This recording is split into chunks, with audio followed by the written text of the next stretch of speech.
بسم اللہ الرحمن الرحیم۔ باب العلم انواریہ ایجوکیشنل سوسائٹی و جامعہ انواریہ حیدرآباد انڈیا کے زیر اہتمام بفضلہ تعالی مرکات کا درس قسط وار جاری ہے۔ آج کا درس شروع ہوتا ہے فصل وقد تذکر الجہۃ فی القضیہ فتسمی موجہۃ و رباعیۃ ایضا۔ موجودہ درس کو گزشتہ درس سے جوڑ کر آپ دیکھیں، کیونکہ گزشتہ درس میں موجہہ کے سلسلے میں قدر تفصیل سے میں گفتگو کیا ہوں، تو گزشتہ درس یعنی درس نمبر 20 اور ابھی جو درس جاری ہے یہ درس نمبر 21 ہے۔ درس نمبر 21 کو درس نمبر 20 سے الگ کر کے اگر آپ دیکھیں گے تو بات واضح نہیں ہو سکے گی، اس لیے آپ سے گزارش ہے کہ اس درس کو پچھلے درس سے جوڑ کر آپ سمجھنے کی کوشش کریں گے۔ میں کہنا یہ چاہ رہا ہوں کہ حتی الوسع میری کوشش ہوگی کہ پچھلے درس میں جن باتوں کو ذکر کیا ہوں انہیں ذکر نہ کروں مگر اشارتاً۔ تو سماعت فرمائیں کیا کہتے ہیں۔ قد تذکر الجہۃ فی القضیہ، قضیہ میں کبھی جہت کو ذکر کیا جاتا ہے، جہت قضیہ۔ تو میں پچھلے درس میں بتا چکا کہ قضیہ میں جہت کبھی مذکور ہوتی ہے اور کبھی متروک ہوتی ہے، تو اس وقت جب کہ جہت کا قضیہ میں اظہار کیا جائے، ظاہر کیا جائے، وہ قضیہ موجہہ کہلاتا ہے۔ اور موجہہ کیوں کہلاتا ہے؟ اس لیے کہ قضیہ جہت پر مشتمل ہوتا ہے، اور اسی کو رباعیہ بھی کہا جاتا ہے، اس لیے کہ جہت کے ذکر کیے جانے کے وقت قضیہ 4 اجزاء پہ مشتمل ہوتا ہے، چوتھا جز جہت ہے۔ اس وجہ سے جہت کے ذکر کیے جانے کے وقت قضیہ رباعیہ کہلاتا ہے۔ تو کہتے ہیں قضیہ میں جہت کو کبھی ذکر کیا جاتا ہے تو قضیہ کو موجہہ کہا جاتا ہے اور رباعیہ بھی کہا جاتا ہے۔ والموجہات 15، موجہات 15 ہیں، 15 میں سے 8 بسیطہ ہے اور 7 مرکبہ ہے۔ بسیطہ وہ قضیہ موجہہ ہے جس کی حقیقت صرف ایجاب یا صرف سلب ہو، جیسے ہمارا قول کل حیوان حساس بالضرورہ، اس قضیہ کی حقیقت صرف ایجاب ہے، اور جیسے ہمارا قول لا شیء من الانسان بفرض بالضرورہ، اس قضیہ کی حقیقت صرف سلب ہے، لہٰذا کل حیوان حساس بالضرورہ یہ بسیطہ ہے، لا شیء من الانسان بفرض بالضرورہ یہ بھی بسیطہ ہے۔ پہلا بسیطہ موجبہ، دوسرا بسیطہ سالبہ، یہ ہے بسیطہ جس کی حقیقت صرف ایجاب ہو یا صرف سلب ہو۔ مرکبہ وہ قضیہ موجہہ ہے جس کی حقیقت ایجاب و سلب دونوں سے مرکب ہو مگر دوسرا جز مجملاً مذکور ہو، جیسے کل انسان کاتب بالضرورۃ ما دام کاتبا لا دائما، کہ یہ قضیہ ایجاب اور سلب دونوں سے مرکب ہے مگر دوسرا جز یہاں اجمالاً لا دائماً اجمالاً مذکور ہے، یہ رہا مرکبہ۔ تو بسیطہ اور مرکبہ کی تعریف آپ نے سن لی کہ 8 بسیطہ ہیں، 8 کیا 15 میں سے 8 بسیطہ ہیں اور 7 مرکبہ ہے، 8 7 15 ہے۔ اما البسائط، یہاں سے اب بسائط کی تفصیل شروع کرتے ہیں۔ فإحداها الضروریۃ المطلقہ، تو 8 میں سے پہلا بسیطہ ضروریہ مطلقہ ہے، پہلا ضروریہ مطلقہ ہے۔ اس قضیہ کا نام ضروریہ اس لیے رکھا گیا کہ یہ ضرورت پر مشتمل ہے، اور مطلقہ اس لیے کہ ضرورت یہاں لادوام کی قید سے مقید نہیں ہے۔ ضروریہ مطلقہ پچھلے درس میں بیان کر چکا ہوں۔ شارٹ میں ضروریہ مطلقہ میں ضرورت ذاتی کا حکم ہوتا ہے۔ کس کا حکم ہوتا ہے؟ ضروریہ مطلقہ میں ضرورت ذاتی کا حکم ہوتا ہے، یعنی ضروریہ مطلقہ وہ موجہہ ہے جس میں حکم کیا گیا ہو، جس میں یہ مانا گیا ہو کہ ذات موضوع کے لیے محمول کا ثبوت یا ذات موضوع سے محمول کا سلب ضروری طور پر ہے جب تک کہ ذات موضوع موجود ہو، جیسے کل انسان حیوان بالضرورہ لا شیء من الانسان بحجر بالضرورہ، یہ ہے ضروریہ مطلقہ۔ تو میں کہا ضروریہ مطلقہ وہ قضیہ موجہہ بسیطہ ہے جس میں ضرورت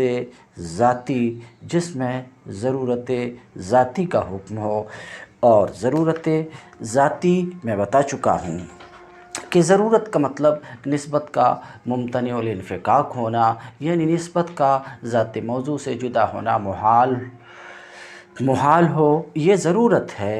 اور دوام نسبت کا ذات موضوع سے کبھی جدا نہ ہونا۔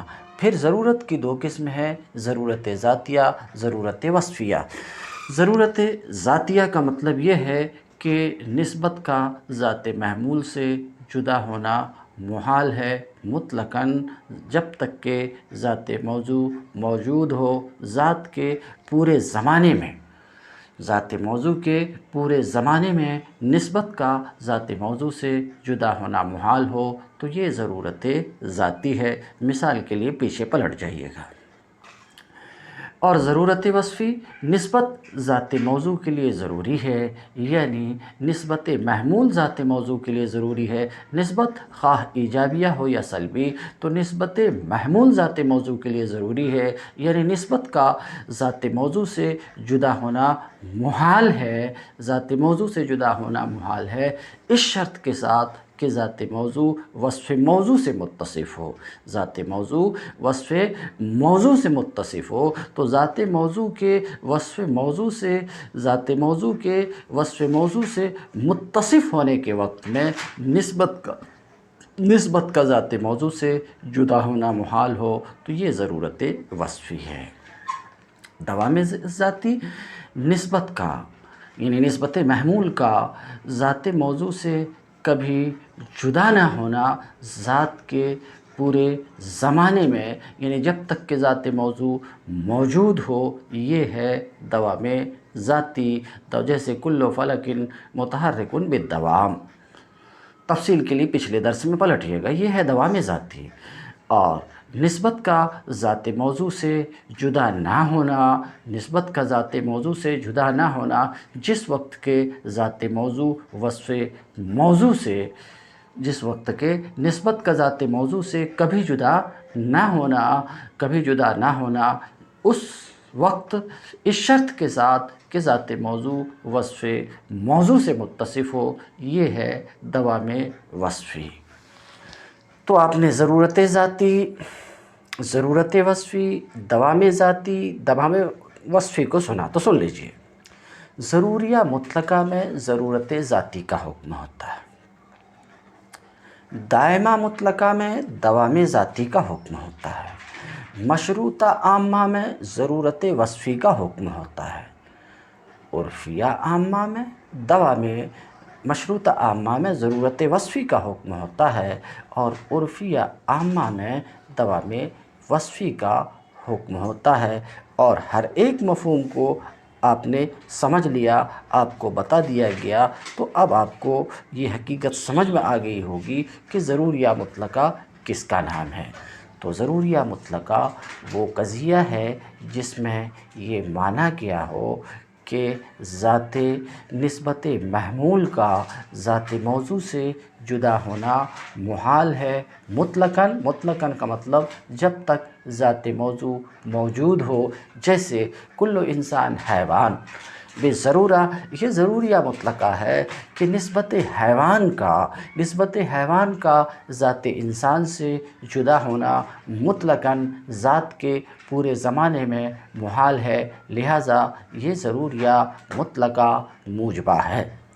جیسے لا شیء من الانسان بحجر بالضرورہ، لا شیء من الانسان بحجر بالضرورہ، سلب حجر کی نسبت کا سلب حجر کی نسبت کا ذات انسان سے جدا ہونا محال ہے مطلقاً، لہٰذا یہ ضروریہ مطلقہ سالبہ ہے۔ اب دیکھیے مصنف کے الفاظ میں، تو پہلا وسیطہ ضروریہ مطلقہ ہے، وہی التی حکم فیہا بضرورت ثبوت المحمول للموضوع۔ ضروریہ مطلقہ وہ قضیہ ہے جس میں محمول کے ثبوت کی ضرورت کا حکم کیا گیا ہو، جس میں محمول کے ثبوت کی ضرورت کا حکم کیا گیا ہو موضوع کے لیے، یا محمول کے سلب کی ضرورت کا حکم کیا گیا ہو موضوع سے جب تک کہ ذات موضوع موجود ہو۔ کیا مطلب؟ ضروریہ مطلقہ وہ قضیہ ہے جس میں مانا گیا ہے کہ نسبت محمول ایجابی ہو یا سلبی، نسبت ضروری ہے ذات موضوع کے لیے ذات کے پورے زمانے میں، یعنی نسبت کا ذات موضوع سے جدا ہونا محال ہے، نسبت کا ذات موضوع سے جدا ہونا محال ہے جب تک کہ ذات موضوع موجود ہو، تو یہ ضروریہ مطلقہ ہے۔ جیسے آپ کا قول الانسان حیوان بالضرورہ، یہ مثال ضروریہ مطلقہ موجبہ کی ہے۔ تو آپ کا یہ قول کہ الانسان حیوان بالضرورہ، تو یہاں پر حکم کیا گیا کہ نسبت حیوانیت کا انفکاک ذات انسان سے محال ہے مطلقاً۔ اور آپ کا قول الانسان لیس بحجر بالضرورہ، یہ مثال ہے ضروریہ مطلقہ سالبہ کی کہ نسبت محمول یعنی سلب حجر کی نسبت کا ذات انسان سے جدا ہونا محال ہے مطلقاً۔ والثانیہ الدائمۃ المطلقہ، اور دوسرا وسیطہ دائمہ مطلقہ ہے، دوسرا وسیطہ دائمہ مطلقہ ہے۔ دائمہ مطلقہ وہ قضیہ موجہہ ہے جس میں یہ حکم کیا گیا کہ ذات موضوع کے لیے محمول کا ثبوت یا ذات موضوع سے محمول کا سلب جب تک ذات موضوع موجود ہو دوامی طور پر ہے، جیسے کل ارض ساکنۃ بالدوام، لا شیء من الفلک بمتحرک بالدوام۔ یہ ہے دوام ذاتی، یہ ہے دائمہ مطلقہ جس میں دوام ذاتی کا حکم ہے۔ تو دوام ذاتی کا مفہوم اگر آپ سمجھ گئے کہ نسبت کا ذات موضوع سے کبھی جدا نہ ہونا مطلقاً، تو اسی سے آپ کو یہ بات سمجھ میں آئی ہوگی کہ دوام ذاتی عام ہے، ضرورت ذاتی اخص ہے، کیونکہ جب نسبت ممتنع الانفکاک ہوگی مطلقاً تو وہ نسبت جب نسبت ممتنعۃ الانفکاک ہوگی مطلقاً، یعنی جب نسبت کا ذات سے مطلقاً جدا ہونا محال ہوگا، تو پھر نسبت ایسی ہوگی کہ نسبت ذات سے کبھی جدا نہ ہوگی، یعنی جہاں ضرورت ذاتیہ متحقق ہوگی وہاں جہاں ضرورت ذاتیہ متحقق ہوگی وہاں دوام ذاتی ضرور متحقق ہوگی، مگر جہاں دوام ذاتی متحقق ہو، جس مادے میں دوام ذاتی متحقق ہو، ضروری نہیں ہے کہ اس مادے میں ضرورت ذاتیہ بھی متحقق ہو، کیونکہ ایسا ہو سکتا ہے کہ ایک نسبت دائمی ہو ذات موضوع کے لیے مطلقاً، مگر اس نسبت کا ذات سے جدا ہونا محال نہ ہو، تو اس وقت دوام ذاتی تو متحقق ہوگی، دوام ذاتی تو پائی جائے گی، مگر اس وقت ضرورت ذاتی نہیں پائی جائے گی۔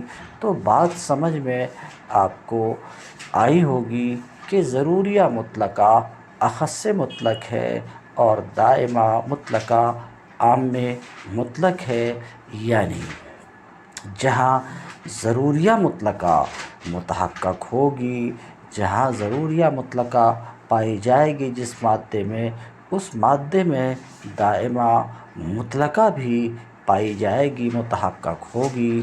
مثلاً کل انسان حیوان بالضرورت متحقق ہے، صادق ہے، تو کل انسانی حیوان بالدوام بھی متحقق ہے، مگر جہاں دائمہ مطلقہ متحقق ہو تو وہاں ضروریہ مطلقہ کا تحقق ضروری نہیں ہے، جیسے کل فلک متحرک بالدوام متحقق ہے، مگر کل فلک متحرک بالضرورت متحقق نہیں ہے، کیونکہ اب اس کا معنی یہ ہوا کہ حرکت کا ذات فلک سے جدا ہونا محال ہے، اور یہ جو معنی ہوا یہ درست نہیں ہے، کیونکہ فلاسفہ بھی اس بات کو نہیں مانتے کہ حرکت کا فلک سے جدا ہونا محال ہے۔ تو ایسا ہو سکتا ہے کہ دوام ذاتی کسی مادے میں متحقق ہو اور وہاں ضرورت ذاتی متحقق نہ ہو، یعنی دائمہ مطلقہ عام مطلق ہے ضروریہ مطلقہ سے۔ تو دوسرا وسیطہ دائمہ مطلقہ ہے۔ دائمہ مطلقہ وہ قضیہ ہے جس میں محمول کے ثبوت کے دوام کا حکم ہو موضوع کے لیے، یا محمول کے سلب کے دوام کا حکم ہو موضوع سے، جیسے آپ کا قول کل فلک متحرک بالدوام، جیسے آپ کا قول لا شیء من الفلک بساکن بالدوام۔ تیسرا وسیطہ مشروطہ عامہ ہے۔ مشروطہ شارٹ میں مشروطہ عامہ میں ضرورت وصفی کا حکم ہوتا ہے، یعنی مشروطہ عامہ میں بھی نسبت محمول ذات موضوع کے لیے ضروری مانی جاتی ہے، نسبت محمول ذات موضوع کے لیے ضروری ہوتی ہے، مگر وصف عنوانی کی شرط کے ساتھ۔ کس کی شرط کے ساتھ؟ وصف عنوانی کی شرط کے ساتھ، اس شرط کے ساتھ کہ ذات موضوع وصف عنوانی سے متصف ہو۔ تو جیسے کل کاتب متحرک الاعصاب بالضرورت ما دام کاتبا، تو ذات کاتب کے لیے حرکت اعصاب یہاں ضروری مانی گئی ہے۔ اس قضیہ میں مانا گیا ہے کہ حرکت اعصاب کا ذات کاتب سے جدا ہونا محال ہے، ما دام کاتبا، جب تک کہ وہ کاتب ہے، جب تک کہ وہ لکھ رہا ہے، جس وقت کے جب کہ ذات موضوع وصف موضوع سے متصف ہے، اس زمانے میں متصف ہونے جب تک کہ متصف ہے، اس زمانے میں ذات موضوع سے نسبت محمول کا جدا ہونا محال ہے۔ یہ ہے مشروطہ عامہ۔ تو مشروطہ عامہ میں ضرورت وصفی کا حکم ہے، یعنی یہ مانا گیا ہے کہ نسبت کا نسبت محمول کا ذات موضوع سے جدا ہونا محال ہے اس شرط کے ساتھ کہ ذات موضوع وصف موضوع سے متصف ہے۔ تو کہتے ہیں والثالثۃ المشروطۃ العامہ، اور تیسرا وسیطہ مشروطہ عامہ ہے۔ تیسرا وسیطہ کیا ہے؟ مشروطہ عامہ ہے۔ اس کا نام مشروطہ رکھا گیا اس لیے کہ ضرورت یہاں وصف عنوانی کی شرط کے ساتھ مشروط ہے، اور عامہ اسے اس لیے کہتے ہیں کہ یہ مشروطہ خاصہ سے عام ہے، جو مشروطہ خاصہ مرکبات کے بیان میں آئے گا۔ تو تیسرا مشروطہ عامہ ہے۔ مشروطہ عامہ وہ قضیہ ہے جس میں حکم کیا گیا ہو محمول کے ثبوت کی ضرورت کا،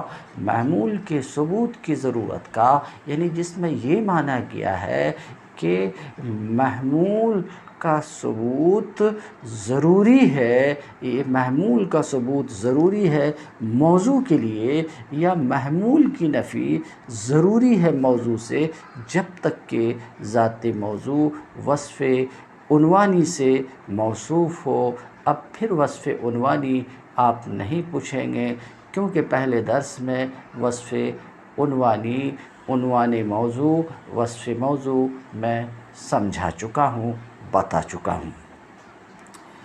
کہتے ہیں والوصف العنوانی، اب وصف عنوانی جس کا نام آپ نے اب یہ بھی سنا کہ مشروطہ عامہ میں نسبت ذات موضوع کے لیے ضروری مانی جاتی ہے۔ کب؟ وصف عنوانی کی شرط کے ساتھ، وصف عنوانی کی شرط کے ساتھ، اس شرط کے ساتھ کہ ذات موضوع وصف عنوانی سے متصف ہے، ذات موضوع وصف عنوانی سے متصف ہے۔ وصف عنوانی اور وصف موضوع، عنوان موضوع ایک ہی چیز ہے۔ یہ بات اب مصنف بتانا چاہ رہے ہیں کہ دیکھو، عنوان موضوع ذات موضوع کا کبھی جز ہوا کرتا ہے، کبھی عین ہوا کرتا ہے، کبھی خارج ہوا کرتا ہے۔ تو وصف عنوانی یعنی عنوان موضوع کے لیے یہ ضروری نہیں ہے کہ ذات موضوع کے عین ہی ہو، عین بھی ہو سکتا ہے، جز بھی ہو سکتا ہے، خارج بھی ہو سکتا ہے۔ مثلا آپ کا یہ قول کلو حیوان حساس بضرورت، آپ کا یہ قول کلو کاتب متحرک الاعصاب بضرورت مادام کاتباً، یہاں عنوان موضوع کاتب ہے، وصف عنوانی کاتب ہے، اور ذات موضوع ذات کاتب یعنی زید عمرو بکر ہے۔ اس جگہ عنوان موضوع ذات موضوع سے خارج ہے، عنوان موضوع ذات موضوع سے خارج ہے۔ تو ایسا ہو سکتا ہے کہ عنوان موضوع ذات موضوع سے خارج ہو، اور ایسا بھی ہو سکتا ہے، ایسا بھی۔ اب یہ جو میں کہا، چونکہ اس بات کو میں پیچھے بیان کر چکا ہوں، اس لیے دوبارہ بیان کرنے میں مجھے خود بھی اچھا نہیں لگ رہا کہ عنوان موضوع ذات موضوع سے خارج ہے، کیونکہ ذات موضوع زید عمرو بکر ہے، اور زید عمرو بکر کی حقیقت حیوان ناطق ہے۔ دیکھو، کاتب حیوان ناطق کا نہ عین ہے نہ جز ہے بلکہ خارج ہے۔ عنوانی موضوع کبھی ذات موضوع کا جز بھی ہوا کرتا ہے، جیسے آپ کا یہ قول کل حیوان حساس بالضرورہ، کل حیوان حساس بالضرورہ، تو ذاتی موضوع تو وہی زید امر بکر ہے، اور عنوان موضوع یہاں کون ہے؟ حیوان۔ دیکھیے کہ یہ حیوان جو ہے ذات موضوع کا جز ہے، کیونکہ ذات موضوع کی حقیقت حیوان ناطق ہے، حیوان ناطق کا جز ہے، تو عنوان موضوع کبھی ذات موضوع کا جز بھی ہوا کرتا ہے اور کبھی عین بھی ہوتا ہے، جیسے کل انسان حساس بالضرورہ، حساس بالضرورہ، یہاں پر عنوان موضوع انسان ہے، ذات موضوع افراد انسان زید امر بکر ہے، زید امر بکر کی حقیقت حیوان ناطق اور انسان کی حقیقت بھی حیوان ناطق، تو اس جگہ عنوان موضوع ذات موضوع کا عین ہے۔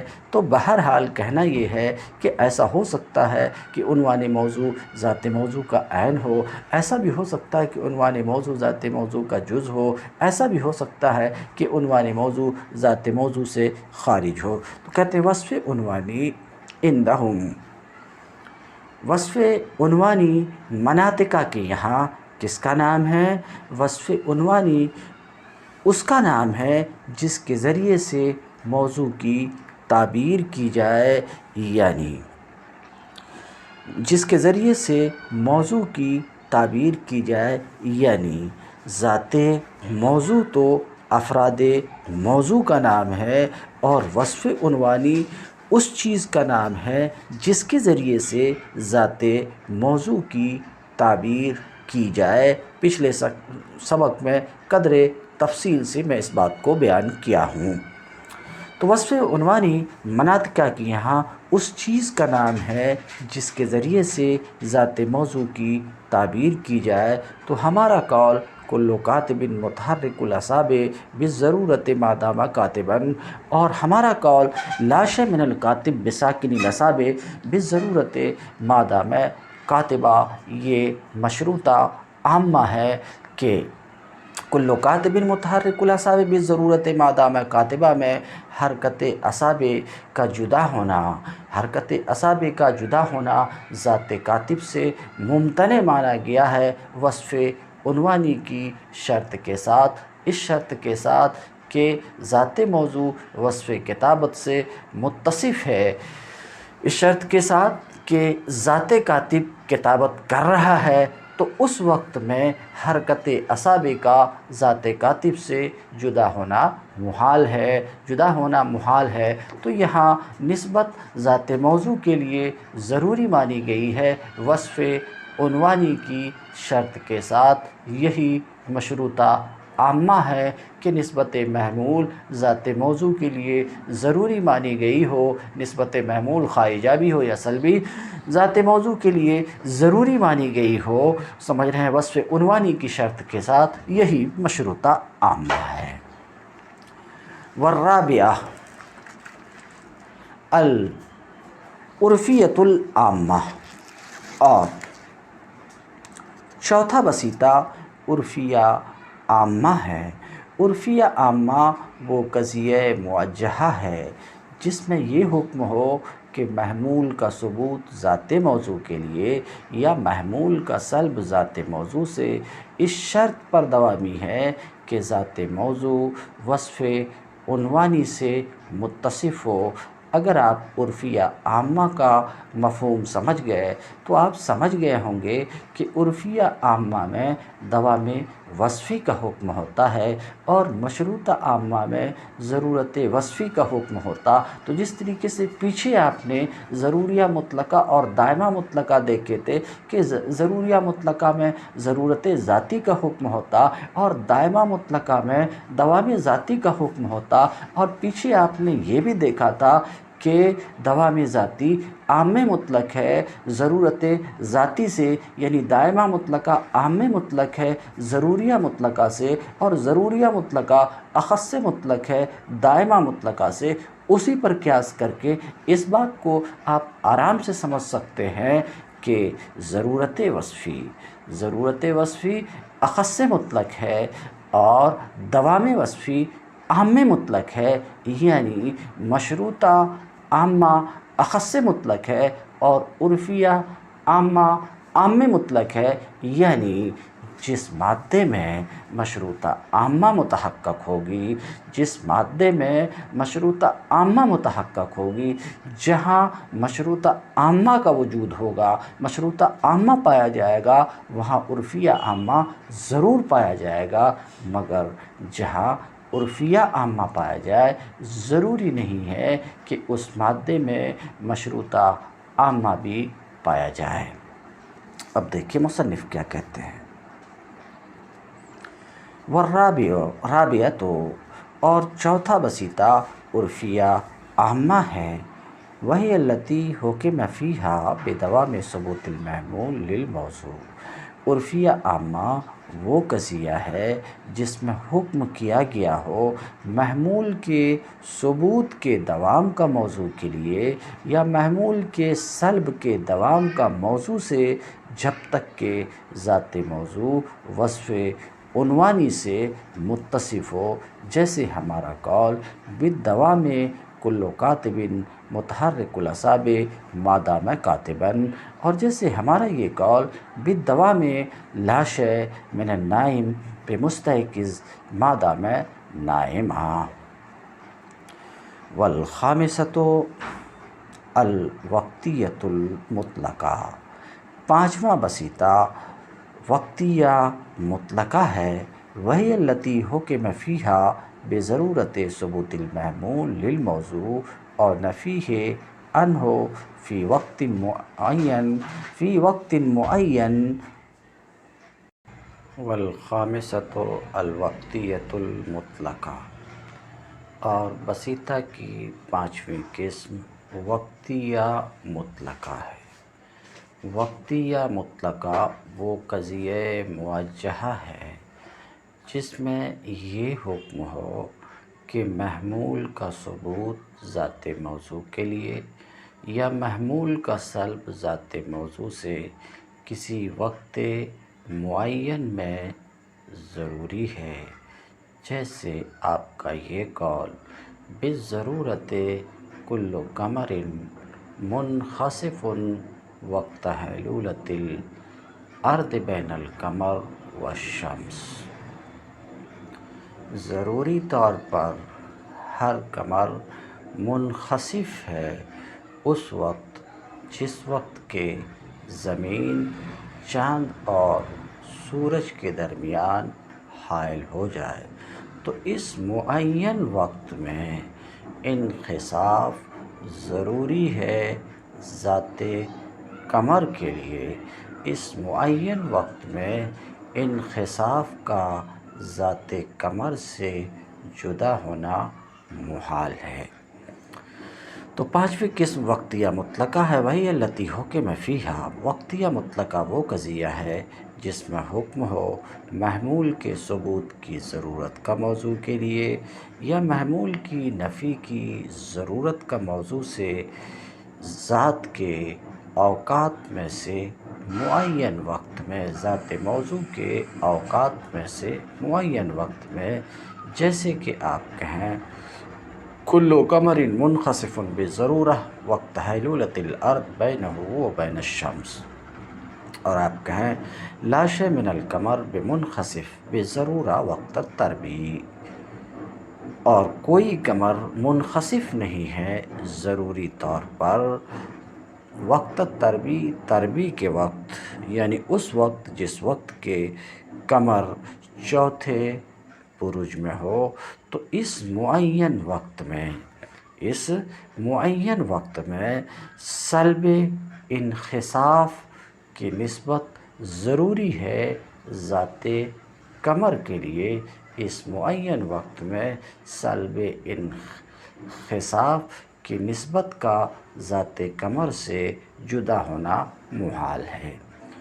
والسادسہ المنتشرۃ المطلقہ، اور بسیطہ کی چھٹی قسم منتشرہ مطلقہ ہے، منتشرہ مطلقہ وہ قضیہ موجہہ ہے جس میں یہ حکم ہو کہ محمول کا ثبوت ذات موضوع کے لیے یا محمول کا سلب ذات موضوع سے وقت غیر معین میں ضروری ہے۔ وہی التی حکم فیہا، منتشرہ مطلقہ وہ قضیہ ہے جس میں حکم ہو بضرورت ثبوت المحمول للموضوع، محمول کے ثبوت کی ضرورت کا موضوع کے لیے، جس میں مانا گیا ہو کہ محمول کا ثبوت ذات موضوع کے لیے ضروری ہے یا محمول کی نفی ذات موضوع سے ضروری ہے، ذات کے اوقات میں سے کسی غیر معین وقت میں،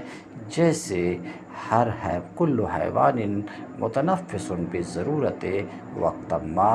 تو یہاں پر یہ مانا گیا کہ تنفس کی نسبت ذات حیوان کے لیے اس ذات حیوان کے اوقات میں سے کسی بھی وقت میں ضروری ہے، اور جیسے یہ قول لا شیء من الحجر بمتنفس بالضرورہ، یہاں پر یہ مانا گیا ہے کہ سلب تنفس کی نسبت ضروری ہے ذات حجر کے لیے اس کے اوقات میں سے کسی وقت میں۔ والسابعۃ المطلقۃ العامہ، اور ساتویں قسم بسیطہ کی مطلقہ عامہ ہے۔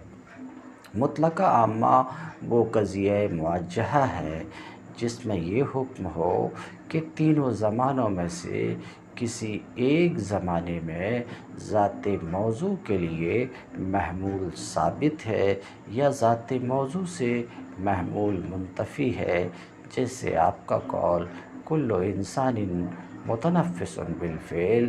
تو یہاں پر مانا گیا کہ تنفس کی نسبت ذات انسان کے لیے ثابت ہے تینوں زمانوں میں سے کسی ایک زمانے میں، اور جیسے آپ کا یہ قول لا شیء من الانسان بمتنفس بالفعل، یعنی تنفس کے لا شیء من الانسان بمتنفس بالفعل تینوں زمانوں میں سے کسی ایک زمانے میں ذات انسان سے تنفس کی نسبت منتفی ہے۔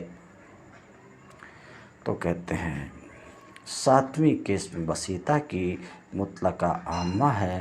مطلقہ عامہ وہ قضیہ ہے جس میں حکم کیا گیا ہو محمول کے وجود کا موضوع کے لیے، محمول کے ثبوت کا موضوع کے لیے یا محمول کے سلب کا موضوع سے تینوں زمانے میں سے کسی ایک زمانے میں، جیسے آپ کا قول کل انسان ضاحک بالفعل ولا شیء من الانسان بضاحک بالفعل۔ تو یہاں پر ہر انسان ضاحک بالفعل ہے، یعنی ضحک کی نسبت ذات انسان کے لیے ثابت ہے تینوں زمانوں میں سے کسی ایک زمانے میں، اور لا شیء من الانسان بضاحک بالفعل ضحک کی نسبت منتفی ہے ذات انسان سے تینوں زمانوں میں سے کسی ایک زمانے میں، اور ان دونوں میں کوئی تناقض بھی نہیں ہے۔ والثامنہ الممکنۃ العامہ، اور بسیطہ کی آٹھویں قسم ممکنہ عامہ ہے۔ ممکنہ عامہ وہ قضیہ موجہہ ہے جس میں یہ حکم ہو کہ محمول کی نسبت کا جانب مخالف ذات موضوع کے لیے ضروری نہیں ہے۔ تو کہتے ہیں ممکنہ عامہ ہی التی حکم فیہا بسلب ضرورت الجانب المخالف، ممکنہ عامہ وہ قضیہ ہے جس میں حکم کیا گیا ہو کہ نسبت کے جانب مخالف سے ضرورت کے سلب کا حکم کیا گیا ہو۔ تو ممکنہ عامہ وہ قضیہ موجہہ بسیطہ ہے، وہ قضیہ موجہہ بسیطہ ہے جس میں یہ حکم ہو کہ محمول کی نسبت کا جانب مخالف ذات موضوع کے لیے ضروری نہیں ہے، جیسے آپ کا قول کلو نارن حارتن بالامکان العام، یہ قضیہ موجبہ ہے، ہر آگ گرم ہے، تو گرم ہونے کی نسبت ذات نار کی طرف کی گئی ہے، یہ نسبت ایجابی ہے، اس کا جانب مخالف ہوگا آگ گرم نہیں ہے، پھر اس سے ضرورت کا سلب کریں تو آگ کا گرم نہ ہونا ضروری نہیں ہے، تو مطلب یہ ہے کہ آگ گرم ہو سکتی ہے، یہ ہے ممکنہ عامہ، جس میں حکم ہے محمول کی نسبت کا جانب مخالف ذات موضوع کے لیے ضروری نہیں ہے اس بات کا، اور جیسے ہمارا قول لا شیء من النار ببارد، یہاں نسبت سلبی ہے، اس کا جانب مخالف ایجاب ہوگا، کوئی آگ سرد نہیں ہے، اس کا جانب مخالف آگ سرد ہے، پھر اس سے ضرورت کا سلب کریں گے کہ آگ کے لیے سرد ہونا ضروری نہیں ہے، آگ کے لیے سرد ہونا ضروری نہیں ہے، سمجھ رہے ہیں؟ تو کہتے ہیں لا شیء من النار بارد بالامکان العام۔ فصل فی المرکبات، یہ فصل مرکبات کے بیان میں، یعنی موجہات مرکبہ کے بیان میں یہ فصل ہے۔ المرکبۃ قضیۃ رکبت حقیقتها من ایجاب و سلب، مصنف علیہ رحمہ اپنی اس عبارت سے قضیہ موجہہ مرکبہ کی تعریف کر رہے ہیں، جس کی طرف پہلے میں اشارہ کر چکا ہوں۔ تو مصنف علیہ رحمہ فرماتے ہیں کہ موجہہ مرکبہ وہ قضیہ ہے جس کی حقیقت ایجاب و سلب سے مرکب ہوتی ہے۔ موجہہ مرکبہ وہ قضیہ ہے جس کی حقیقت ایجاب و سلب سے مرکب ہوتی ہے، مگر اس کا دوسرا جز مجملاً مذکور ہوتا ہے، تو مرکبہ ایجاب اور سلب دونوں سے مرکب ہوتا، مگر دوسرا جز چاہے وہ موجبہ ہو یا سالبہ ہو، دوسرا جز مجملاً مذکور ہوتا ہے، مفصلاً نہیں، آگے ذکر کروں گا۔ مثال کے طور پہ ہمارا یہ قول بالضرورت کل کاتب متحرک الاصابع ما دام کاتبا لا دائما، یہ مرکبہ ہے۔ دیکھیے یہ مرکب ہے ایجاب سے، بالضرورت کل کاتب متحرک الاصابع ما دام کاتبا، یہ موجمع ہے ایجاب سے، اور سلب سے لا دائما، یہ سلب ہے، تو یہ مرکب ہے ایجاب اور سلب سے، مگر دوسرا جز مجملاً مذکور ہے لا دائما۔ تو مرکبہ وہ قضیہ ہے جس کی حقیقت ایجاب اور سلب سے مرکب ہو، مگر دوسرا جز مجملاً مذکور ہوتا ہے، یعنی مرکبہ میں شرط ہے کہ دوسرا جز مستقلاً مذکور نہ ہو، دوسرا جز مستقلاً مذکور نہ ہو، اس لیے کہ اگر دونوں جز مستقلاً ذکر کیے جائیں تو پھر اس کو مرکبہ نہیں کہیں گے، بلکہ دونوں قضیے الگ الگ دو بسیطہ قرار پائیں گے۔ یہ تو مرکبہ کی تعریف تھی۔ قضیۃ رکبت حقیقتها من ایجاب و سلب والاعتبار فی تسمیتها، مصنف علیہ رحمہ اپنی اس عبارت سے ایک سوال کا جواب دے رہے ہیں۔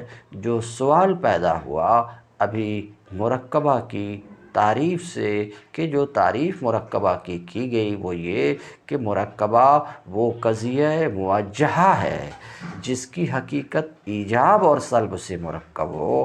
تو یہ تو وہ قضیہ ہے جس میں ایجاب بھی ہے، سلب بھی ہے۔ یہ مرکب ہے ایجاب سے بھی، سلب سے بھی، یہ مشتمل ہے ایجاب پر بھی اور سلب پر بھی۔ جب اس میں دونوں ہے، ایجاب و سلب دونوں ہے، تو پھر مرکبہ کو موجبہ سمجھا جائے گا یا سالبہ؟ اسے موجبہ بولا جائے گا یا سالبہ؟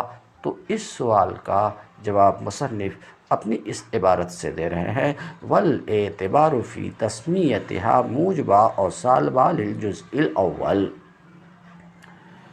کہتے ہیں اس کے نام رکھے جانے میں، مرکبہ کے موجبہ اور سالبہ نام رکھے جانے میں جزء اول کا اعتبار ہے، جزء اول کا اعتبار ہے۔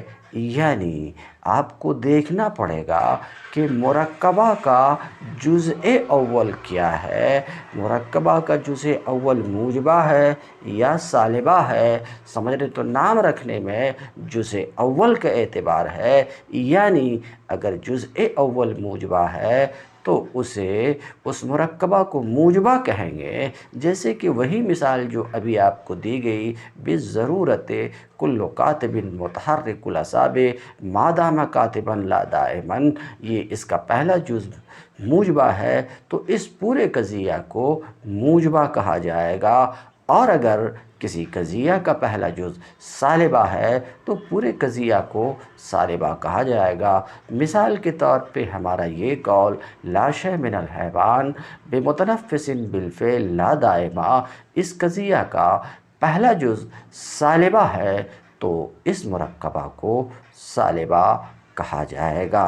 تو مرکبہ کا پہلا جز موجبہ ہو تو پورے قضیہ کو موجبہ کہیں گے، اور پہلا جز سالبہ ہو تو پورا قضیہ سالبہ سمجھا جائے گا۔ تو کہتے ہیں اعتبار اس کے نام رکھے جانے، اس کے موجبہ یا سالبہ کہے جانے میں جزء اول کا ہے۔ فَإِنْ كَانَ الْجُزْءُ الْأَوَّلُ موجب، تو اگر مرکبہ کا پہلا جز موجبہ ہے، جیسے آپ کا قول بالضرورت کل کاتب متحرک الاعصاب ما دام کاتبا لا دائما، آپ کا یہ قول، اس کا نام موجبہ ہے، یہ قضیہ موجبہ ہے کیونکہ اس کا پہلا جز موجبہ ہے۔ بات ختم ہو چکی۔ اور اگر پہلا جز سالبہ ہو، مرکبہ کا پہلا جز سالبہ ہو، جیسے ہمارا قول بالضرورت لا شیء من الکاتب بساکن الاعصاب ما دام کاتبا، یہ پہلا جز ہے اور یہ سالبہ ہے۔ لا دائما دوسرا جز ہے، سمجھ رہے ہیں، اور یہ موجبہ ہے، تو پہلا جز سالبہ ہے تو اسے سالبہ کہا جائے گا۔ بات ختم ہوئی۔ وَمِنَ الْمُرَكَّبَاتِ الْمَشْرُوطَةُ الْخَاصَّةُ، ما سبق میں مصنف وضاحت کر چکے کہ موجہات 15 ہیں۔ موجہہ کتنے ہیں؟ 15 ہیں۔ 8 بسائط ہیں اور 7 مرکبات ہیں۔ بسائط کی تفصیل گزر چکی، اب مرکبات کی تفصیل شروع کر رہے ہیں۔ تو ما سبق کے مصنف کے بیان سے آپ نے جان لیا کہ قضیہ موجہہ مرکبہ کی 7 قسمیں ہیں۔ کیا؟ مشروطہ خاصہ، عرفیہ خاصہ، وجودیہ لا ضروریہ، وجودیہ لا دائمہ، وقتیہ، منتشرہ، ممکنہ خاصہ۔ یہ مرکبہ کی یعنی موجہہ مرکبہ کی 7 قسمیں رہی۔ ان تمام 7 قسموں میں مرکبہ کی 7 قسموں میں ممکنہ خاصہ کے سوا، 7 قسم کا نام آپ نے سنا، انہی میں ایک ممکنہ خاصہ ہے۔ تو ممکنہ خاصہ کے سوا باقی قضایۂ مرکبہ یعنی باقی 6 قضایۂ مرکبہ کا حال یہ ہے کہ یہ لا دائماً یا لا بالضرورت کی قید سے مقید ہوں گے۔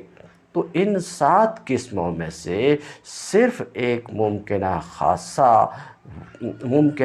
خاصہ کو مائنس کر دیجئے، نکال دیجئے، تو باقی 6 مرکبات کا حال یہ ہے کہ باقی 6 مرکبات وہ مقید رہیں گے، کس سے؟ لا دائماً کی قید سے مقید رہیں گے یا لا بالضرورہ کی قید سے مقید ہوں گے۔ مرکبہ کے تمام 6 اقسام ممکنہ خاصہ کے سوا کس سے مقید ہوں گے؟ لا دائماً کی قید سے مقید ہوں گے یا لا بالضرورت کی قید سے مقید رہیں گے۔ اب لا دائماً جس سے مرکبہ کی قسمیں مقید ہوتی ہیں، تو یہ لا دائماً واضح رہے کہ لا دائماً سے مطلقہ عامہ کی طرف اشارہ ہوتا ہے۔ لا دائماً کی قید اگر لگی ہوئی ہے تو لا دائماً سے اشارہ مطلقہ عامہ کی طرف ہے۔ مطلقہ عامہ بسیطہ کے بیان میں بتا چکا ہوں کہ مطلقہ عامہ وہ قضیہ موجہہ بسیطہ ہے جس میں ذات موضوع کے لیے تینوں زمانے میں سے کسی ایک زمانے میں محمول کو ثابت مانا گیا ہو یا محمول کو منتفی مانا گیا ہو، جیسے کل انسان متنفس بالفعل لا شیء من الانسان بمتنفس بالفعل، باقی تفصیل وہیں سے آپ معلوم کیجئے۔ تو میں یہ عرض کر رہا تھا کہ لا دوام کی قید سے عام طور پر مرکبہ مقید ہوتا ہے، تو لا دوام سے اشارہ کس کی طرف ہوتا ہے؟ مطلقہ عامہ کی طرف اشارہ ہوتا ہے۔ اور بعض مرکبہ لا بالضرورت کی قید سے مقید ہوتا ہے، تو لا بالضرورت کی قید سے اشارہ کس کی طرف ہوتا ہے؟ تو واضح رہے لا بالضرورہ سے اشارہ ممکنہ عامہ کی طرف ہوتا ہے۔ ممکنہ عامہ کی تعریف بھی موجہہ بسیطہ کی قسموں کے ذیل میں گزر چکی کہ ممکنہ عامہ وہ قضیہ موجہہ بسیطہ ہے جس میں نسبت کے جانب مخالف کو غیر ضروری مانا گیا ہو، جس میں حکم لگایا گیا ہو کہ نسبت کا جانب مخالف ضروری نہیں ہے، جیسے ہمارا قول کل نار حارۃ بالامکان العام، یہ ممکنہ عامہ ہے۔ اس کا معنی یہ ہوا کہ آگ کا گرم نہ ہونا ضروری نہیں ہے، نسبت یہاں پر ایجابی ہے، اس کا جانب مخالف نسبت سلبی ہے، اس سے ضرورت کا سلب کریں گے تو کل نار حارۃ بالامکان العام کا معنی یہ ہوا کہ آگ کا گرم نہ ہونا ضروری نہیں ہے، تو گرم ہو سکتی ہے۔ بہرحال تو مرکبات کی جو یہ 7 قسمیں ہیں، ایک ممکنہ خاصہ کو چھوڑ دیجئے تو باقی جتنی بھی قسمیں ہیں یا تو وہ لا دوام کی قید سے مقید ہوتی ہیں یا لا ضرورت کی قید سے مقید ہوتی ہیں۔ آپ نے سن لیا کہ لا دوام کی قید سے مقید ہے تو لا دوام کے ذریعے سے اشارہ ہوتا ہے مطلقہ عامہ کی طرف، اور لا ضرورت کی قید سے مقید ہے تو لا ضرورت سے اشارہ ہوتا ہے۔ کس کی طرف لا ضرورت سے اشارہ ہوتا ہے؟ تو ممکنہ عامہ کی طرف اشارہ ہوگا۔ آگے اس بات کو بھی ذہن میں محفوظ رکھیے کہ اب جب آپ نے جان لیا کہ لا دوام سے اشارہ مطلقہ عامہ کی طرف ہے اور لا ضرورت سے اشارہ ممکنہ عامہ کی طرف ہے، تو فوراً آپ کے ذہن میں یہ سوال آئے گا کہ مطلقہ عامہ موجبہ کی طرف اشارہ ہے، ممکنہ عامہ موجبہ کی طرف اشارہ ہے، یا مطلقہ عامہ سالبہ کی طرف اشارہ ہے، یا ممکنہ عامہ سالبہ کی طرف اشارہ ہے۔ لا دوام اور لا بالضرورت سے آپ کے ذہن میں یہ سوال ابھرے گا تو واضح رہے کہ اس کے لیے آپ کو مرکبہ کے جزء اول کو دیکھنا پڑے گا۔ اگر مرکبہ کا جزء اول موجبہ ہے، مرکبہ کا جزء اول موجبہ ہے تو لا دائماً سے مطلقہ عامہ سالبہ کی طرف،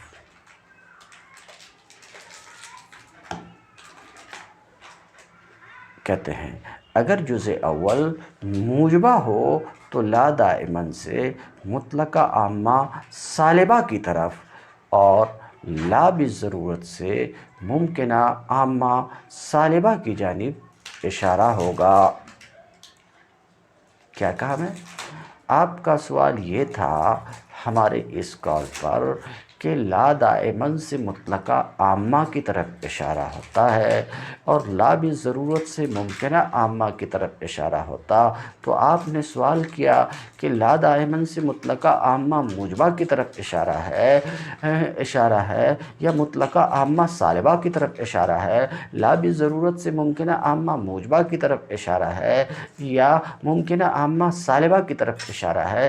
آپ کا یہ سوال تھا، تو اس سوال کے جواب میں عرض ہے کہ دیکھیے اس کے لیے آپ کو مرکبہ کے جزء اول پر نظر رکھنی پڑے گی کہ مرکبہ کا جزء اول موجبہ ہے یا سالبہ ہے۔ اگر مرکبہ کا جزء اول موجبہ ہے، مرکبہ کا جزء اول کیا ہے؟ موجبہ ہے، تو لا دائماً سے اشارہ مطلقہ عامہ سالبہ کی طرف ہوگا، مطلقہ عامہ سالبہ کی طرف ہوگا، اور لا بالضرورت سے اشارہ ممکنہ عامہ سالبہ کی جانب ہوگا۔ ٹھیک ہے؟ کہتے ہیں جیسے ہمارا قول کل انسان متنفس بالفعل لا بالضرورہ، یہ مرکبہ ہے اور یہ لا بالضرورت کی قید سے مقید ہے، اور میں بول چکا کہ لا بالضرورت سے اشارہ ممکنہ عامہ کی طرف ہوتا، تو آپ کا سوال تھا کہ ممکنہ عامہ موجبہ یا سالبہ کی طرف، تو ہم نے کہا اس کے لیے آپ کو جزء اول کو دیکھنا پڑے گا۔ اگر جزء اول موجبہ ہے تو لا بالضرورت سے اشارہ ہوگا ممکنہ عامہ سالبہ کی طرف، جیسے ہمارا قول کل انسان متنفس بالفعل لا بالضرورہ، یہاں لا بالضرورت سے ممکنہ عامہ سالبہ یعنی لا شیء من الانسان بمتنفس بالفعل کی طرف اشارہ ہے۔ اور اگر مرکبہ کا جزء اول سالبہ ہو تو لا دائماً سے مطلقہ عامہ موجبہ کی طرف اشارہ ہوگا۔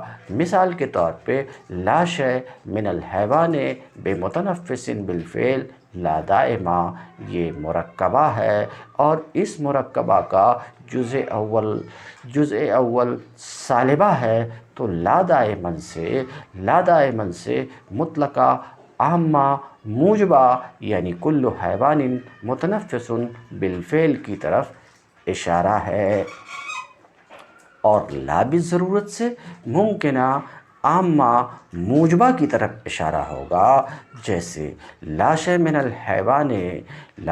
الحیوان بمتنفس بالفعل لا بالضرورہ، یہاں لا بالضرورہ سے ممکنہ عامہ موجبہ یعنی کل حیوان متنفس بالامکان العام کی طرف اشارہ ہے۔ بات ختم ہو چکی۔ ایک بات اور فائدے کی، اگر مرکبہ کا جزء اول کلیہ ہو تو لا دائماً سے مطلقہ عامہ کلیہ کی طرف، اور لا بھی ضرورت سے ممکنہ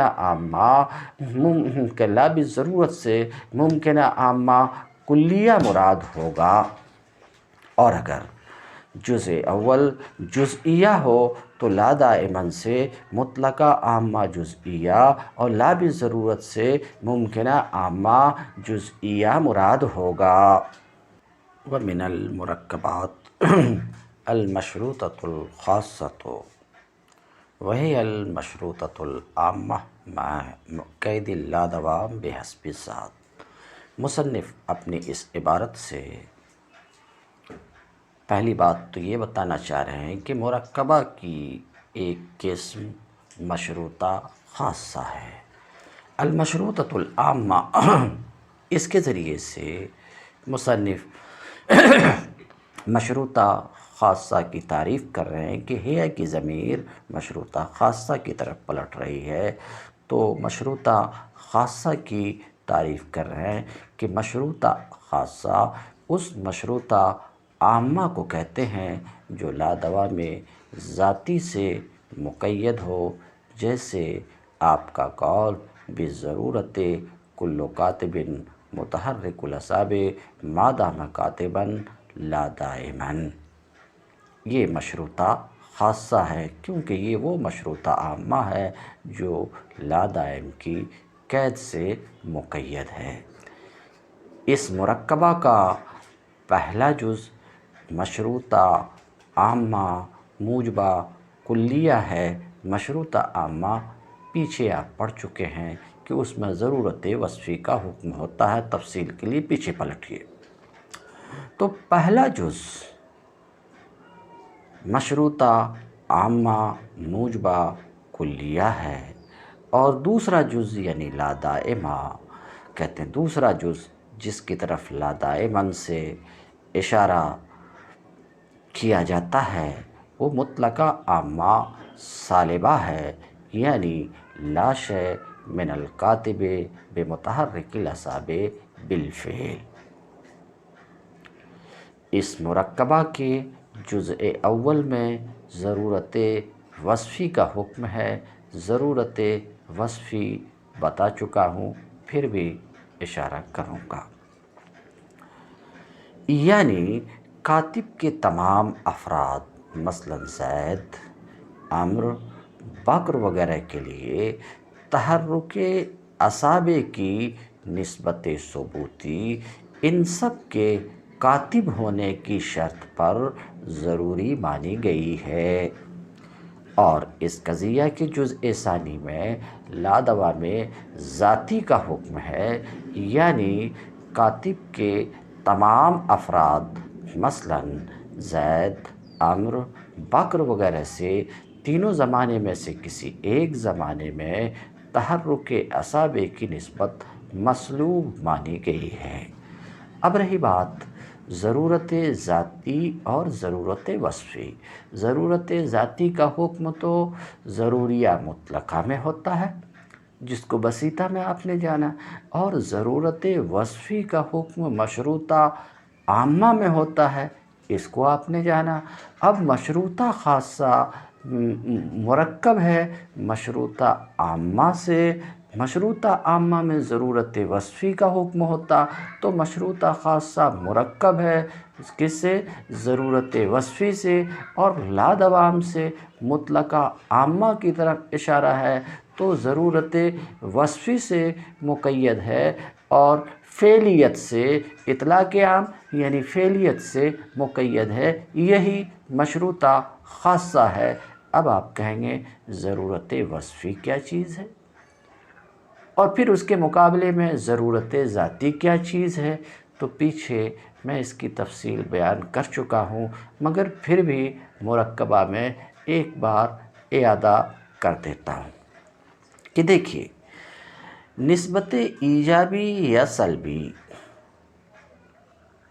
کو جب ذات موضوع کے لیے بلا شرط ضروری مانا جائے تو ایسی ضرورت کو ضرورت ذاتی کہتے ہیں، جیسے کل انسان حیوان بالضرورہ میں ضرورت ذاتیہ ہے کیوں؟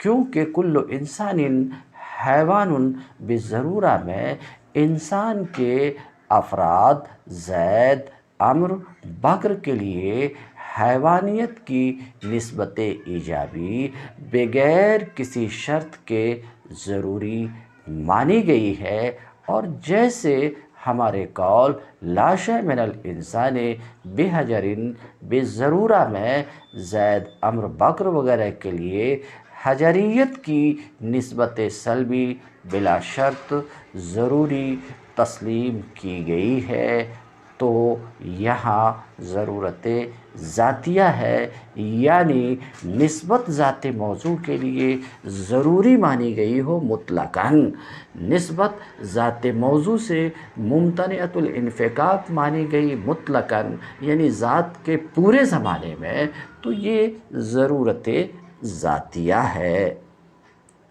اب ضرورت وصفی کہتے ہیں جب نسبت ایجابی یا سلبی کو ذات موضوع کے لیے بشرط وصف عنوانی ضروری مانا جائے تو اس ضرورت کو ضرورت وصفی کہیں گے۔ کیا مطلب؟ نسبت ضروری مانی گئی ہے، نسبت ممتنعۃ الانفکاک مانی گئی، یہ نسبت خواہ ایجابیہ ہو یا سلبیہ، تو ذات موضوع کے لیے نسبت ضروری مانی گئی ہے، مگر وصف عنوانی کی شرط کے ساتھ، اس شرط کے ساتھ کہ ذات موضوع وصف موضوع سے متصف ہو، تو یہ ضرورت وصفیہ ہے۔ جیسے بالضرورت کل کاتب متحرک الاعصاب ما دام کاتباً میں افراد کاتب یعنی زید، بکر، ٹھیک ہے، کیا کہا میں کہ جب نسبت ایجابی یا سلبی کو ذات موضوع کے لیے بشرط وصف عنوانی ضروری مانا جائے تو اس ضرورت کو ضرورت وصفی کہیں گے۔ جیسے ہمارا قول بالضرورت کل کاتب متحرک الاعصاب ما دام کاتباً میں افراد کاتب یعنی زید، عمرو، بکر کے لیے تحرک اعصاب کی نسبت ایجابی ان سب کے کاتب ہونے کی شرط پر ضروری مانی گئی ہے، اسی طریقے سے بالضرورت لا شیء من الکاتب بساکن الاعصاب ما دام کاتباً میں افراد کاتب یعنی زید، عمرو وغیرہ کے لیے سکون اعصاب کی نسبت سلبی ان کے کاتب ہونے کی شرط پر ضروری مانی گئی ہے۔ تو یہ جو دو مثالیں ذکر کی گئی ابھی ان میں ضرورت وصفی ہے، تو ضرورت ذاتی کو بھی آپ نے پہچانا، ضرورت وصفی کو بھی آپ نے پہچانا۔ ضرورت ذاتی یعنی نسبت کا ذات موضوع کے لیے مطلقاً ضروری ہونا، اور ضرورت وصفی نسبت کا ذات موضوع کے لیے ضروری ہونا وصف موضوع سے متصف ہونے کی شرط کے ساتھ، عنوان موضوع سے متصف ہونے کی شرط کے ساتھ، یہ ہے ضرورت وصفی۔ اب رہی دوام ذاتی اور دوام وصفی، تو آپ کو دائمہ مطلقہ میں بتا چکا ہوں کہ دائمہ مطلقہ میں دوام ذاتی کا حکم ہوتا ہے، اور عرفیہ عامہ میں آپ کے سامنے ذکر کر چکا ہوں کہ دوام وصفی کا حکم ہوتا ہے، دوام وصفی کا حکم ہوتا، اور ظاہر سی بات ہے جہاں دوام وصفی کا تحقق ہوگا وہاں دوام ذاتی کا تحقق ضرور ہوگا، سمجھ رہے ہیں، مگر جہاں دوام ذاتی کا تحقق ہو وہاں دوام وصفی کا تحقق ضروری نہیں ہے۔ بہرحال میں یہ عرض کر رہا تھا کہ دوام ذاتی اور دوام وصفی کا ماسبق بساطت کے بیان میں ذکر کر چکا ہوں کہ دائمہ مطلقہ میں دوام ذاتی کا حکم ہوتا ہے اور عرفیہ عامہ میں دوام وصفی کا حکم ہوتا ہے۔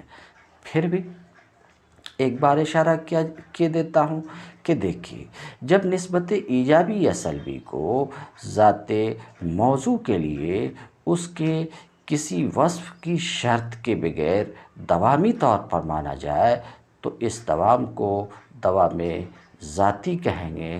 جیسے کل ورد ساکنتن بالدوام، جیسے لا شے من الارض بمتحرکۃ بالدوام میں دوام ذاتی کا حکم ہے، اور جیسے کل فلک متحرک بالدوام میں دوام ذاتی کا حکم ہے بر مذہب فلاسفہ۔ اور جب نسبت ایجابی یا سلبی کو ذاتی موضوع کے لیے بشرط وصف عنوانی دوامی طور پر مانا جائے تو اس دوام کو دوام وصفی کہیں گے۔ مثال کے طور پر بالدوام کل کاتب متحرک الاعصاب ما دام کاتبا، اور بالدوام لا شے من الکاتب بساکن الاعصاب ما دام کاتبا میں دوام وصفی ہے، کیونکہ نسبت دوامی مانی گئی ہے۔ ان دونوں مثالوں میں وصف عنوانی کی شرط کے ساتھ، اس شرط کے ساتھ کہ ذات کاتب وصف کتابت سے متصف ہے۔ تو دوام ذاتی اور دوام وصفی کو آپ نے سمجھا، ضرورت ذاتی ضرورت وصفی کو سمجھا، باقی کیا ہے؟ لا ضرورت ذاتی، لا دوام ذاتی۔ تو لا دوام ذاتی کا معنی یہ ہے کہ موجبہ مرکبہ کے جزء اول میں جس نسبت ایجابی یا سلبی کا حکم کیا گیا ہے وہ ذات موضوع کے لیے دوامی نہیں ہے۔ تو لا دوام ذاتی کا مطلب موجبہ مرکبہ کے جزء اول میں جس نسبت ایجابی یا سلبی، کیونکہ جزء اول میں نسبت ایجابی بھی ہو سکتی ہے سلبی بھی ہو سکتی، تو جزء اول میں جس نسبت ایجابی یا سلبی کو مانا گیا ہے، جس نسبت ایجابی یا سلبی کا حکم کیا گیا ہے وہ ذات موضوع کے لیے دوامی نہیں ہے۔ مثال کے طور پر بالضرورت کل کاتب متحرک الاعصاب ما دام کاتبا لا دائما کے جزء اول میں افراد کاتب یعنی زید عمر بکر وغیرہ کے لیے بشرط وصف کتابت تحرک اعصاب کی نسبت ایجابی کو ضروری مانا گیا ہے، پھر لا دائما کے ذریعے سے یہ حکم کیا گیا ہے کہ تحرک اعصاب کی نسبت ایجابی ذات موضوع کے لیے دوامی نہیں ہے۔ اور جب تحرک اعصاب کی نسبت ایجابی ذات موضوع کے لیے دوامی نہیں ہے تو تحرک اعصاب کی نسبت سلبی بالفعل یعنی تینوں زمانوں میں سے کسی ایک زمانے میں ضرور متحقق ہے۔ اسی لیے لا دائماً سے یہاں اس خاص مثال میں قضیہ مطلقہ عامہ سالبہ یعنی لا شے من الکاتب بمتحرک الاعصاب بالفعل پیدا ہوگا۔ اور جیسے بالضرورت لا شے من الکاتب بساکن الاعصاب ما دام کاتبا لا دائما کے جزء اول میں افراد کاتب یعنی زید عمر وغیرہ کے لیے بشرط وصف کتابت سکون اعصاب کی نسبت سلبی ضروری مانا گیا ہے، پھر لا دائما لا کر یہ حکم کیا گیا کہ سکون اعصاب کی نسبت سلبی ذات موضوع کے لیے دوامی نہیں ہے۔ اور ظاہر ہے کہ جب سکون اعصاب کی نسبت سلبی ذات موضوع کے لیے دوامی نہیں ہے تو سکون اعصاب کی نسبت ایجابی بالفعل یعنی تینوں زمانوں میں سے کسی ایک زمانہ میں ضرور متحقق ہے۔ لہٰذا یہاں لا دائماً سے قضیہ مطلقہ عامہ موجبہ یعنی کل کاتب ساکن الاعصاب بالفعل پیدا ہوگا۔ گفتگو کا حاصل یہ ہے کہ ضرورت وصفی اور لا دوام ذاتی کے درمیان کسی طرح کا کوئی تصادم و ٹکراؤ نہیں ہے، کوئی تنافی نہیں ہے۔ تو نظر کیجیے، مرکبات میں سے مشروطہ خاصہ ہے۔ مشروطہ خاصہ وہ مشروطہ عامہ ہے جو لادوام ذاتی کی قید سے مقید ہو۔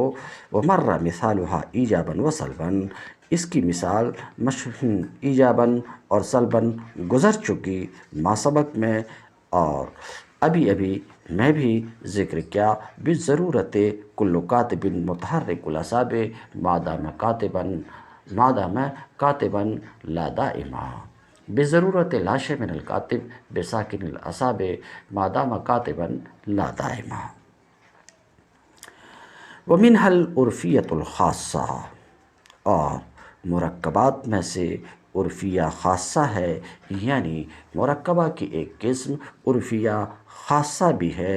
وہی العرفیۃ العامہ مع قید اللادوام بحسب الذات، عرفیہ خاصہ وہ عرفیہ عامہ ہے جو لادوام ذاتی سے مقید ہو، جیسے بالدوام کل کاتب متحرک الاعصاب مادام کاتباً لا دائما۔ یہاں لا دائما سے جس قضیہ کی طرف اشارہ ہے وہ یہ ہے کہ لا شیء من الکاتب بمتحرک الاعصاب بالفعل، جیسے بالدوام لا شیء من الکاتب بساکن الاعصاب مادام کاتباً لا دائما۔ یہاں لا دائما سے جس قضیہ کی طرف اشارہ ہے وہ یہ ہے کل کاتب ساکن الاعصاب بالفعل۔ عرفیہ خاصہ کے جزء اول میں دوام وصفی کا حکم ہوتا ہے جو ماسبق میں آپ جان چکے ہیں، اور جزء ثانی میں لا دوام ذاتی کا، جیسا کہ عرفیہ خاصہ کی مثالوں سے واضح ہوا۔ پھر جس طرح ضرورت وصفی اور لا دوام ذاتی میں کوئی تنافی نہیں ہوتی، اسی طریقے سے دوام وصفی اور لا دوام ذاتی میں بھی کوئی تنافی نہیں ہوتی۔ تو کہتے ہیں مرکبات میں سے عرفیہ خاصہ ہے۔ عرفیہ خاصہ وہ عرفیہ عامہ ہے جو لادوام ذاتی کی قید سے مقید ہو، جیسے آپ کا قول دائماً کل کاتب متحرک الاعصاب مادام کاتباً لا دائما، اور جیسے آپ کا قول دائماً لا شیء من الکاتب بساکن الاعصاب مادام کاتباً لا دائما۔ ومنها الوجودیۃ اللاضروریہ وہی المطلقۃ العامہ مع قید اللاضرورۃ بحسب الذات۔ ومنها الوجودیۃ اللاضروریہ وہی المطلقۃ العامۃ مع قید اللاضرورہ بحسب الذات۔ اور مرکبات میں سے وجودیہ لاضروریہ ہے، یعنی مرکبہ کی ایک قسم وجودیہ لاضروریہ ہے۔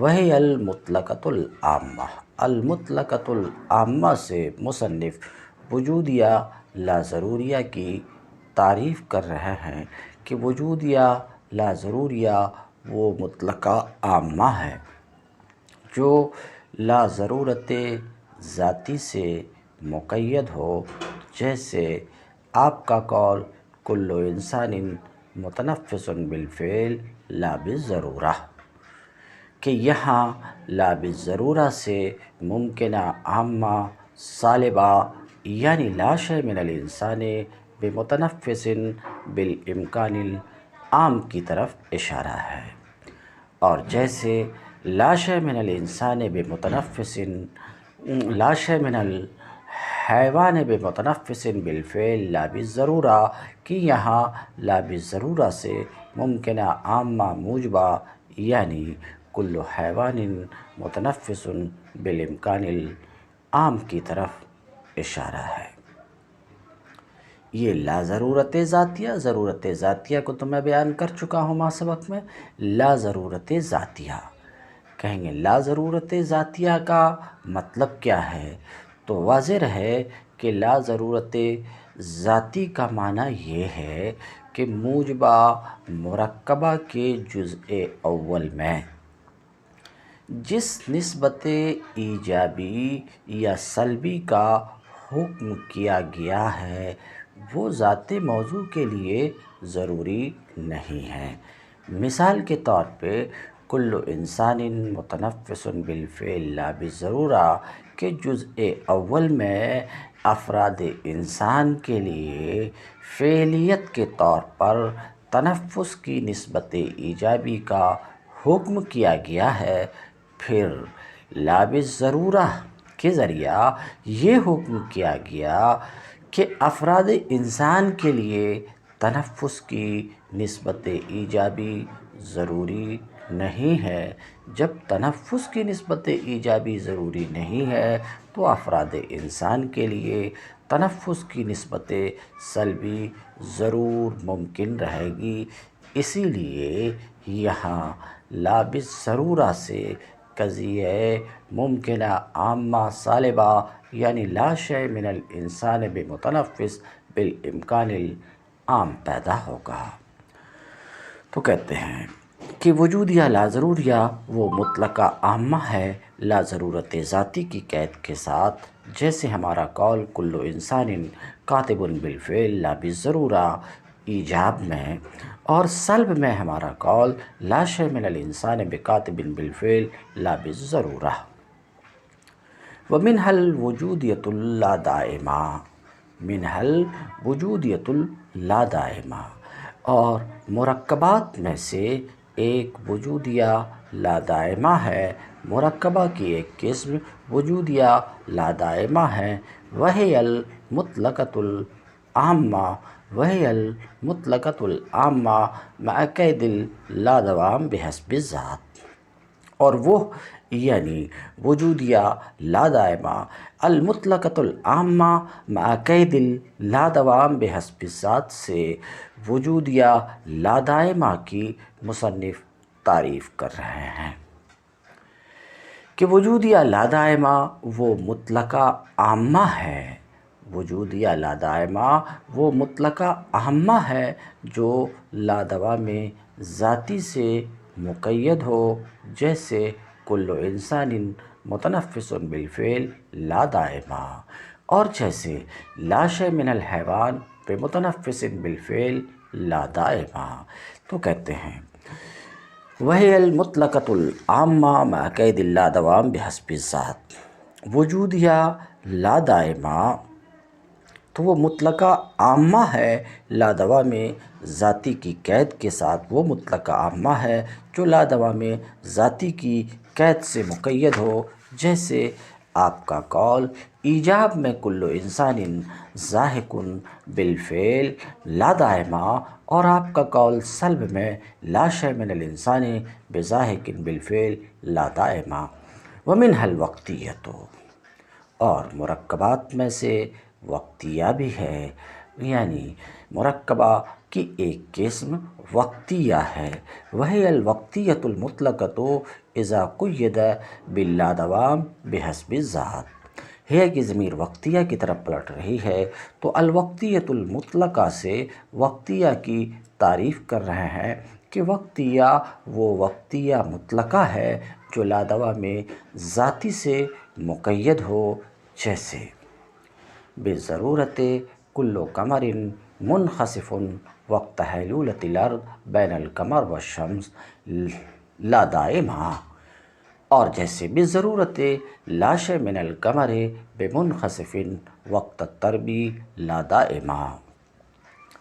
کہتے ہیں ومنها المنتشرہ، اور مرکبات میں سے منتشرہ ہے، مرکبہ کی ایک قسم منتشرہ ہے، وہی المنتشرۃ المطلقۃ المقیدہ باللادوام بحسب الذات۔ منتشرہ تو وہ منتشرہ مطلقہ ہے جو لادوام ذاتی کی قید سے مقید ہو۔ اس کی مثال بضرورت کل انسان متنفس فی وقت ما لا دائمہ، لا دائمہ، وبضرورت لا شیء من الانسان بمتنفس وقت ما لا دائمہ۔ ومنها الممکنۃ الخاصہ، اور مرکبات میں سے ایک ممکنہ خاصہ بھی ہے، مرکبات میں سے ایک ممکنہ خاصہ بھی ہے۔ تو ممکنہ خاصہ مرکبہ کی ایک قسم ہے، وہی التی حکم فیہا بارتفاع ضرورت المطلقہ عن جانبی الوجود والعدم جمیعا۔ اس عبارت سے ممکنہ خاصہ کی مصنف تعریف کر رہے ہیں، تو بتا رہے ہیں کہ ممکنہ خاصہ وہ قضیہ موجہہ ہے جس میں یہ حکم ہو کہ ذات موضوع کے لیے محمول کی نسبت ایجابی اور نسبت سلبی کوئی بھی ضروری نہیں ہے، یعنی نہ جانب وجود ضروری ہے نہ جانب عدم ضروری ہے۔ مثال کے طور پہ آپ کا قول کل انسان ضاحک بالامکان الخاص، مثال کے طور پہ آپ کا قول لا شیء من الانسان بضاحک بالامکان الخاص۔ ممکنہ خاصہ وہ قضیہ ہے جس میں وجود و عدم دونوں جانب سے ضرورت مطلقہ کی نفی مانی گئی ہو، جیسے آپ کا قول بالامکان الخاص کل انسان ضاحک، تو معنی یہ ہوا امکان خاص کے طریقے پر ہر انسان ضاحک ہے، یعنی ضحک کی نسبت بھی ذات انسان کے لیے ضروری نہیں ہے، اور ضحک کے سلب کی نسبت بھی ذات انسان کے لیے ضروری نہیں ہے۔ کہتے ہیں وبالامکان الخاص لا شیء من الانسان بضاحک۔ فصل اللادوام اشارۃ الی مطلقۃ عامہ۔ لادوام کی قید جو آپ نے بعض مرکبات میں دیکھا، مرکبہ کی بعض قسموں میں دیکھا، تو مصنف کہتے ہیں لادوام سے اشارہ ہے مطلقہ عامہ کی طرف، جس کو میں بیان کر چکا، اور لا ضرورت سے اشارہ ہے ممکنہ عامہ کی طرف۔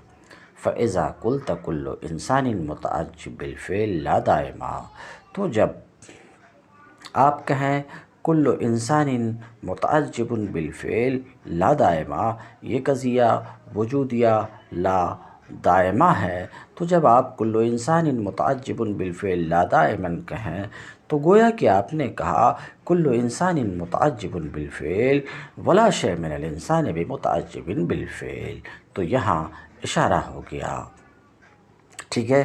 وَإِذَا قُلْتَ كُلُّ حَيْوَانٍ مَاشٍ بِالْفِعْلِ لَا بِالضَّرُورَةِ، اور جب آپ کل حیوان ماشٍ بالفعل لا بالضرورہ کہیں تو گویا کہ آپ نے کہہ دیا کل حیوان ماشٍ بالفعل ولا شیء من الحیوان بماشٍ بالامکان۔